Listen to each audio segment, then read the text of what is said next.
गांव के किनारे विशाल आकाश के नीचे बूढ़ी माँ अपने विनम्र घर के बाहर बैठी हैं।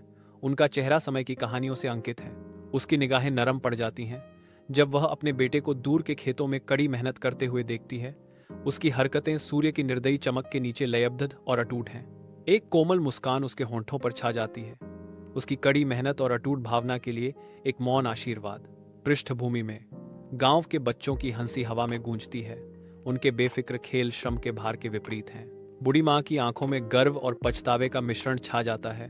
उसके भीतर एक मार्मिक समझ आ रही है।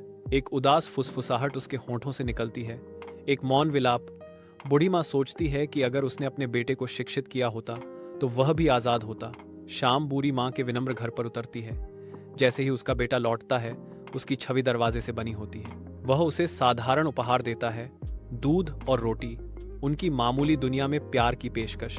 बुरी माँ अपने बेटे को देखती है। उसकी आंखें बिना आंसुओं के चमक रही हैं। उनके गहराई में भावनाओं का एक जीवन काल झलकता है। माँ, आपकी सेवा करना ही मेरी सबसे बड़ी दौलत है, वह कहता है। उसकी आवाज हार्दिक भक्ति से भरी हुई है। उसका दिल उमड़ पड़ता है। कृतज्ञता उसके चेहरे पर रेखाएं उकेरती है, जो उनके बंधन का मूक प्रमाण है। बुरी माँ अपने बेटे को गले लगाती है, जो प्यार की एक शक्तिशाली मौन अभिव्यक्ति है जो उनकी साधारण परिवेश से परे है।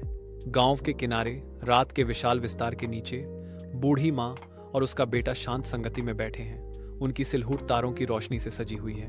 एक हल्की हवा पास के पेड़ों की पत्तियों को हिलाती है, फुसफुसाती है।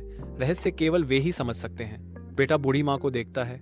उसकी आंखों में ऊपर की स्वर्गीय चमक झलकती है और दिल से कहता है, माँ, तुम ही मेरी सब कुछ हो।